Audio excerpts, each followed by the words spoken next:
Are you familiar with what's going on in Ukraine? And do you have any idea? Could you sum it up in a couple statements? I know that Russia is essentially trying to take over Ukraine. Russia's trying to establish Ukraine as, I assume, its territory and just expand the Russian empire, or I guess not an empire. When you think about Russia doing that, what's your natural feeling toward Russia? Well, I mean, you have to bring up the history with the USSR. No, yeah, but okay. And NATO and all that. Well, what's your feeling about Russia doing that? Is it like, all right, whatever, or is it negative? It's like, no, we got to stop them. We got. It's pretty negative. I mean, Ukraine, okay, it's pretty negative. Yeah, because I mean, Ukraine's its own nation. And it has the right to be its own nation. I don't think it's right that Russia's just coming in there trying to take over. Mm-hmm. And when you think about Russia doing that, and you think about the United States, do you have any examples that come to mind of when the United States has done that, or when we're doing it, even like right now, where in the world we're doing that? I mean, you know, I'm aware that the United States has a lot of troops located around the world, and they're trying to establish U.S. diplomacy in other countries. I guess you could use that as a comparison, and obviously, okay, the U.S. has fought in, you know, the Korean War and the Vietnam War, so they're trying to establish themselves there. But weren't they, in those situations, fighting on behalf of those independent nations? Isn't it a little bit different? Because they're not essentially trying to take over and make it the United States? Well, Russia's not trying to make the Ukraine Russia. They're really trying to establish their Ukraine as part of the Russian Federation. So they don't want it to be I didn't Russian. know. I thought they were actually trying. No, that's okay. That's okay, dude. So they're not trying to do that. They just don't want Ukraine to align with.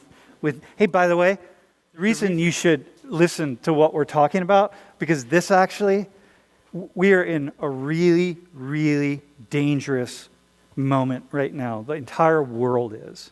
It's really dangerous. It's one of the single most dangerous moments that I've experienced in my 61 years on the planet. And so that's why I said we got to talk about this, right? But I want to do it in a way that you'll hear what I'm saying. But this is really dangerous. You really want to follow this a little bit, or don't. Just go enjoy, because if things blow up, like, what do you want to do? Go drink beer, do whatever you want to do. Like, go play basketball. But when I see that, I'm just like, whoa, okay, we got to stop these Russians, right? We have to stop, right? So I asked you, what do you know about cases either today or through U.S. history when we do a similar thing? And why do you think I asked you that? Because it sort of goes back to the idea of nationalism and sort of, you know, establishing the ideals of America and other countries and stuff like that. Okay. So what do you think about me doing that? Like, if I talk about Russia, but I'm like, hang on, we're going to talk about Russia, but before we do that, we also got to talk about the United States here. How do you feel about that?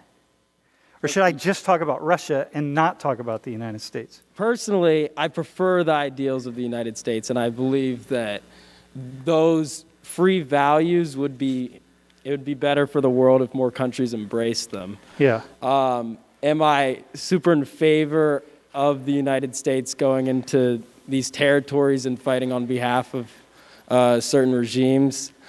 I'm not really sure. Obviously, Vietnam didn't turn out very well, nor did Korea. Do you know how many civilians were killed in Vietnam and Cambodia? I don't know the exact number, but it was a lot. Like what's your guess? Couple million. Okay. All right. So in your mind, it's more than that, but that's okay. You got a couple million. In your mind, can you picture civilians, right? People just like this, like right here. Can you picture like 2-3 million or something? Can they like go there? Like, do you like, whoa, your family, everyone you know, my family, your house, your everything, right? Can you hold that? Like, oh, yeah, it's way too many people, obviously. Okay, all right. So now this is what you need to know about. I'm going to talk about some things here. What you need to know is, I'm not equalizing the United States or Russia. They're two very different societies. Okay, very different political systems. If I could snap my fingers and Putin would just be wherever Putin would go, I don't know. I think lovely. So I'm not equalizing it, okay? This is what's really important. Sometimes when I talk about stuff like this, people think, oh, you're just comparing us to you're just making it seem like it's the same. I'm not making it seem like it's the same.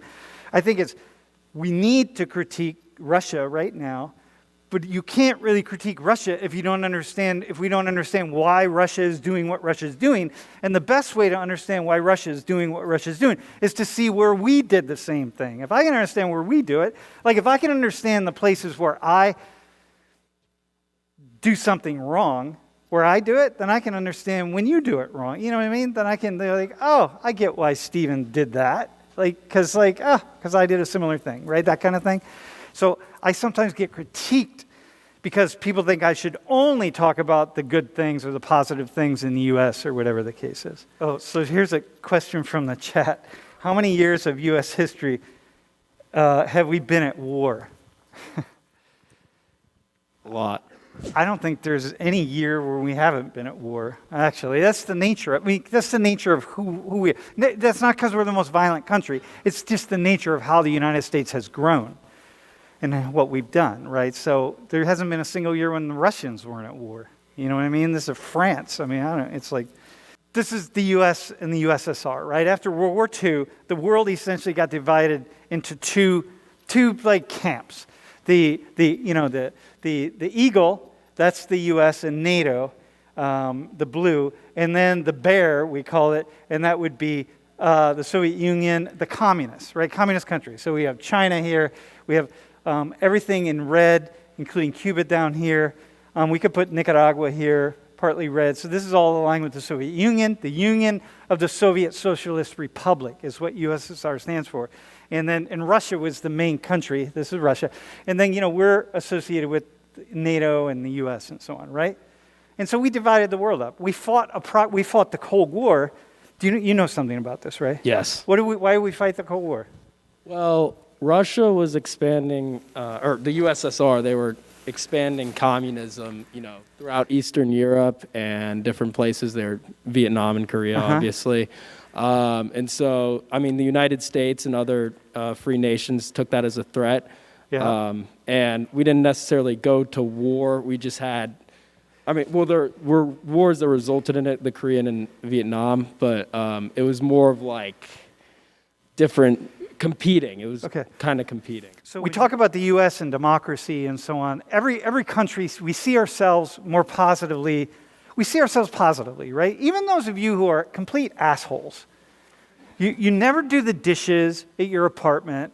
You're always leaving the lights on. You're leaving the heat up. You're doing all the stuff.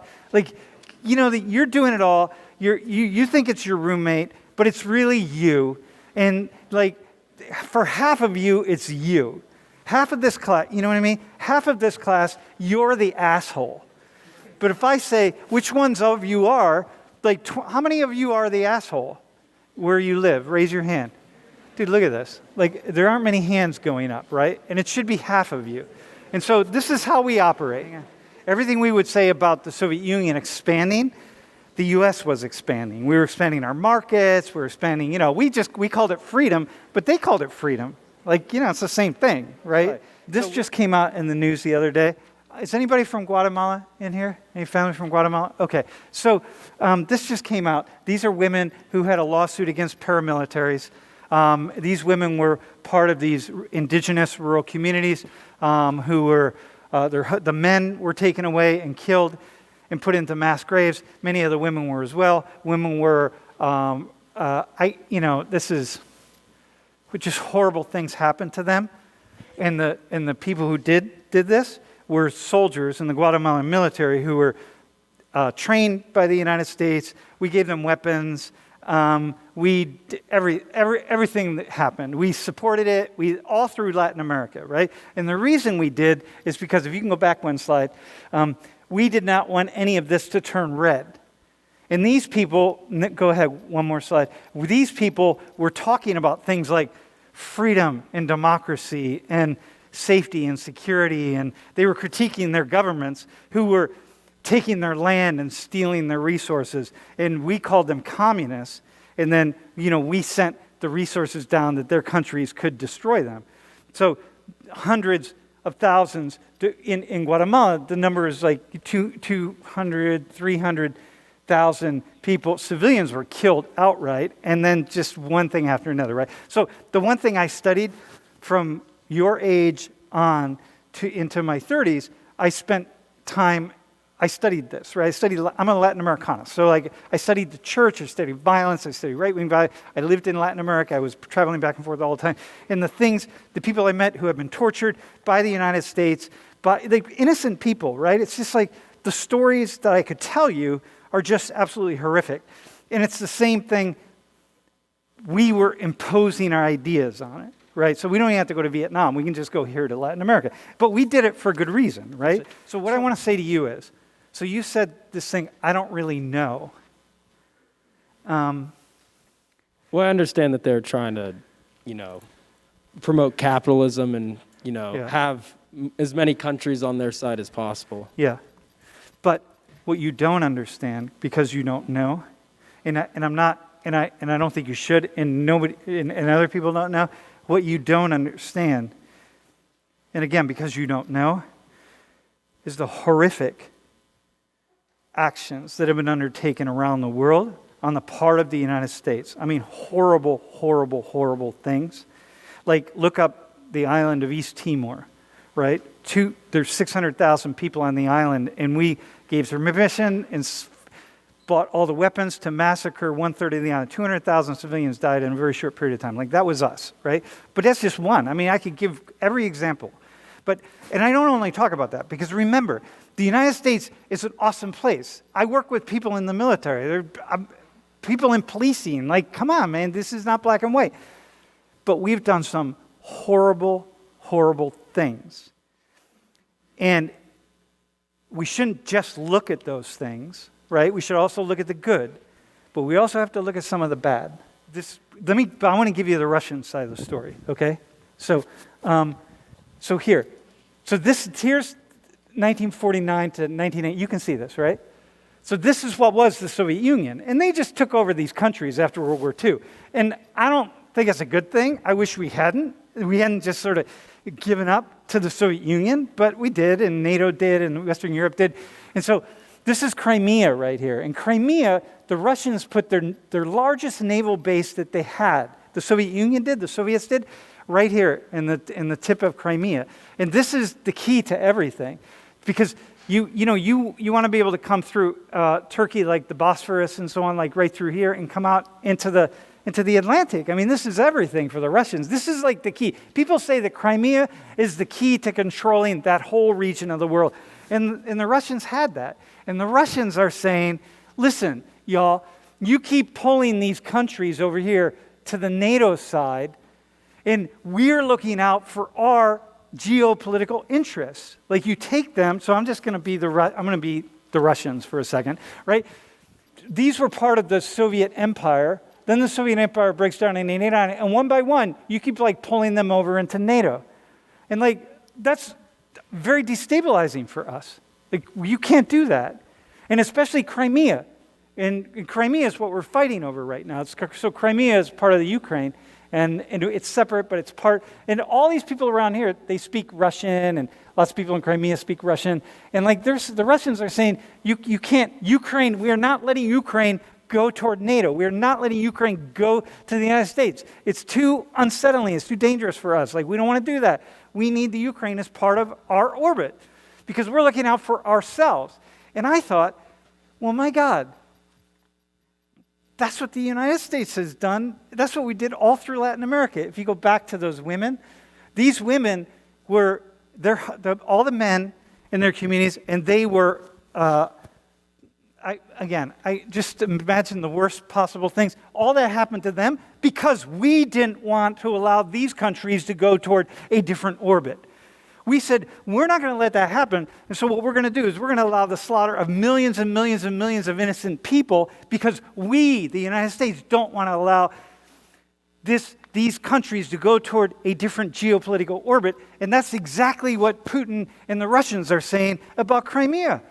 You're not coming in here and you're not taking this. Like, this is us. They need to be aligned with us. I have a few questions. First, Russia today, it's not the USSR. They don't have communism. It's the Russian Federation. They are trading with countries like Germany and a few others. And us. So why is it so necessary that they establish themselves in Ukraine and Crimea? If they're not trying to uphold communism versus capitalism, essentially. Because we have a state, because first off, can you go back to this? We all have these nuclear missiles pointed at one another. They're still our stated enemy, right? And we're still their enemy, and they're still our enemy, and we are still fighting the Cold War, even though it's not cold, it's actually warm now. So we're still fighting it out. And the reason we're fighting it out is because everybody's battling for resources in the world. You want to have more resources for your people than somebody else has for their people. So I've been to the Ukraine, right? So Lori, this is my wife here. So she was invited over for a conference to talk about women in war who were fighting down in Crimea. And these women right here are soldiers in the Ukrainian military who had just come back from the battlefield down in Crimea. And she was moderating a panel for them, right? So I had the opportunity to really hear directly from them. And, they want to kick the Russians out, right? So my idea is like not to support the Russians, but I want to understand them. To go to another slide. So these are all civilians who signed up, just like you all would sign up because someone invaded us, and Mexico invaded us in the south, and we didn't have enough people in the military, and you all would just start signing up, and you put your fatigues on, and you got your boots, and you're ready to go, and you go get your guns, and if you don't have guns, you do because you're from Texas, and so, you go fight, and that's what they did, and these are all people who died, right? And there's memorials all over Kiev, and I'm like, oh shit. This is real for me, right? Like what Russia's doing is real for me. Next one. These are women who are making camouflage. They get all these netting, and they take different colored cloth, and they cut it up into little pieces, and they put the cloth, because they're going to hang it over things, all the equipment, because they didn't have it. Here's a shot of, next one. This is the main Maidan Square, where the Russians, they set up a situation where they put snipers in all of these different windows around, and they killed innocent people who were out, protesting, right? So, final thing, but this is a photo of Lori and I in St. Petersburg, Russia, with students. And this is a Russian professor, and we gave a talk about our work, right? So, I get them. They're just people, like everybody, right? So, for me, it's like, whoa, Stephen. Final thought, what do you hear me saying right now? I understand why Russia would now want to do this. And I do see the relations between what Russia's doing now and what U.S. has had in the past. Okay, so not that the U.S. in those certain situations weren't trying to establish power, but it was also about an ideology. Would you agree with that? Yeah, which is what the Russians are saying. But how is it an ideology in this circumstance? You said it was about the power, necessarily, That's the same thing, though. If you talk to the people in those women in Guatemala, that's only one example. Okay, yeah. For them, it's about power. It's not about an ideology.